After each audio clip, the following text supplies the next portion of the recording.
está conosco, médico pneumologista, Dr. Cláudio Klein. Tudo bem? Bom dia. Bom dia, Nicolas, Paulo, Renato, todos que nos acompanham. Esse tema eu tinha previsto para a semana passada, acabei não foi o dia da enchente ali, aí acabei não vindo. Mas eu resolvi mantê-lo e aí eu me dei conta como a notícia é rápida mesmo hoje em dia, né? Na semana passada... Vai ser notícia ruim. Exato. Vocês lembram que no dia 9 de julho, o Peru decretou estado de emergência em função de uma síndrome, chamada síndrome de Guillain-Barré, que causa uma paralisia e, em alguns casos, de morte. Naquela data, 9 de julho, tinham 182 casos registrados no Peru, e aí, por umas necessidades, né, que as emergências sanitárias facilitam, aquisição de medicamentos, distribuição de verbas, foi decretado esse estado de emergência no Peru. Pois hoje, ou ontem, o dado traz 211 casos, portanto, em 10 dias se elevou em mais 29 casos de síndrome de Guillain-Barré. A síndrome de Guillain-Barré, Paulo, é uma doença chamada autoimune. Ela não é transmissível, por isso logo quando saiu a emergência sanitária se questionou, assim, mas por que se uma doença ela não tem transmissibilidade, qual é a vantagem de decretar um estado de emergência, né, e orientar alguma coisa diferente para os cidadãos? Porque ela é uma doença que o próprio organismo identifica algumas células alvo que ele acaba se autoagredindo. Isso vale para nós temos inúmeras doenças que são classificadas nessa linha, né?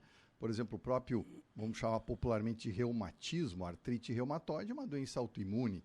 O lúpus, que também é razoavelmente conhecido, e tem várias outras, mas praticamente quase todos os órgãos podem sofrer de doenças autoimunes. E a Guillain-Barré é uma doença autoimune que afeta a inervação principalmente da medula, da coluna, e ela acaba então perdendo os movimentos. A pessoa vai inicialmente, é o mais comum pelo menos, perdendo os movimentos das pernas, começa com formigamento e vai gradualmente perdendo força até uma paralisia, se chama até paralisia ascendente, porque ela vai subindo.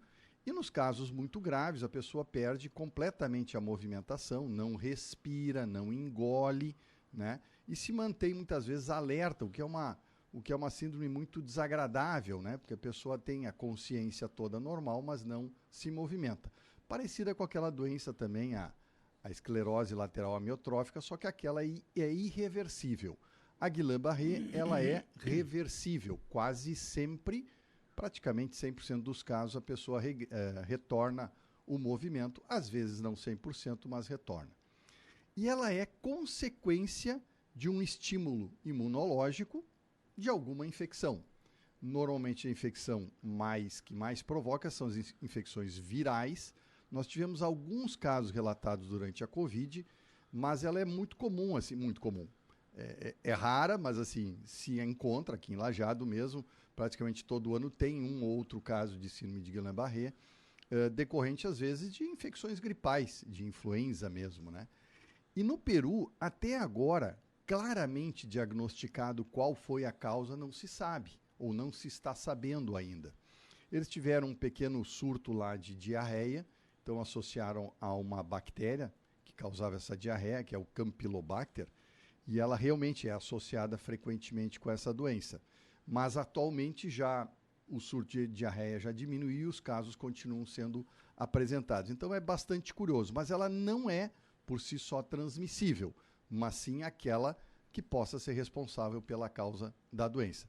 Então é um caso bem interessante no mundo. Muito curioso. Na realidade, lendo agora, Paulo, assim, dessa maneira, surto de Guillain-Barré não tem descrito no mundo, né? O que tem são alguns casos que às vezes são pontualmente aumentam em função, como eu disse, de um surto de alguma virose que seja mais associado ao desencadeamento da doença. Mas da forma como está acontecendo no Peru, é realmente uma novidade e se espera aí dos meios de pesquisa, né, da Organização Mundial de Saúde, se aprofundar nisso, porque afinal de contas a gente diz que não é transmissível a doença, mas o causador, que até agora não tem uma causa específica, ainda está sendo investigado. Cláudio, interessante uma informação que vem da Polônia, um surto de gripe aviária, a tal de influenza aviária, que aqui no Brasil há aves silvestres, tem uma, duas situações de aves de quintal, não tem nas granjas comerciais, mas o mundo inteiro está se espalhando cada vez mais a influenza aviária, inclusive em granjas comerciais. No Brasil, felizmente, ainda não. Aqui na América do Sul tem vários casos, mas atingindo gatos na Polônia. O gato é um mamífero. Aí é uma situação meio que aves é uma situação, um mamífero é uma outra conformidade genética, né? E tem um surto na Polônia em gatos da influenza aviária. Paulo, nós já abordamos aqui uma vez que o vírus, ele por ser um ser, vamos chamar um ser vivo, é uma cadeia proteica, ele é um DNA, né? Vírus de RNA, que ainda é menor ainda que o DNA completo. Então, ele não é nenhuma célula. Então, ele é um pedaço, uma cópia de um segmento de RNA. Então, ele, para sofrer mutação, é muito fácil. Mas então pode vir para o ser humano. Claro, claro. É o que a gente tem. Por isso que eu queria chegar nessa condição. O ser humano, e aí, eu acho que talvez a promiscuidade, falar essa palavra no sentido do nosso convívio com mais, tipo, gatos, né, cachorros, né, pets, né, nós estamos nos aproximando muito nessa relação. E aí a transmissão acaba se tornando mais favorável. E quando pega, por exemplo, agora, eu também li, né, teve agora na região ali do Taim, né, alguns casos em aves, né, que pegaram, e está chegando perto realmente. E aí, com a frequência da infecção, mais aves pegando, a chance de uma mutação ser compatível com o mamífero, e aí do mamífero, né, ao ser humano, ela realmente não pode ser descartada. Então, eu acho que sim, eu acho que os vírus são hoje os seres aí que mais causam risco ao ser humano, como risco de pandemias futuras e causas, claro, graves de infecção. Tá bem, Cláudio. Muito obrigado. Um abraço. Boa semana a todos.